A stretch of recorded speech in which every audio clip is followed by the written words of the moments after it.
Ayun oh. Anong lasa nito, te? Parang green peas lang yan, sir. Parang green peas lang. Yes, tastes like green peas. Sige, tikman natin. Ito si ate, bigyan natin. Kaya. What's up mga ka-daily? Nag-travel nga pala kami from Bicol papuntang Bohol para makita ang ganda ng kanilang lugar. Ito nga pala yung Bohol Tarsier. Pumunta rin kami dito sa Lubog. Grabe, the best experience talaga dito mga bossy. Punta namin dito sa Bohol, parang kami lang ni Mrs. ang Pinoy dito. Na-enjoy mo talaga yung Lubok River dito. Lalo na kapag kasama mo si partner. Hey! Ito yung Lubok River na may experience mo talaga ang ganda ng nature habang kumakain ka. Grabe, sobrang relaxing. Kaya kung gusto mo ma-experience yung sarap ng pagkain nila, dito sa floating resto, ang maganda. Marami rin palang kumakain dito. Around 1,000 ang entrance dito. Meat fry. So guys, yun po, bili na po kayo. Sobrang sarap. Kaya, ang sarap po nito. Tapos ang ano po, manjer po. Pero hindi yan binibenta. Binili ko lang sa bowl.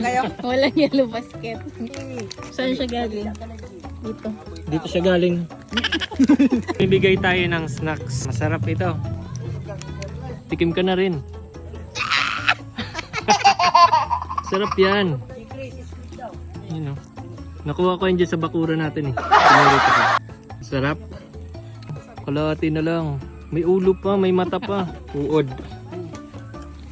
Ang lasa ma. Yummy. Kuha ko yan dyan kanina eh, sa bakuran. Bukod nga sa Lubok River or floating resto, pumunta rin kami dito mga idol sa mga tarsier. Medyo malayo-layo rin ang lakarin dahil merong area kung saan lang nandun yung tarsier. Ito nga oh, ang laki oh.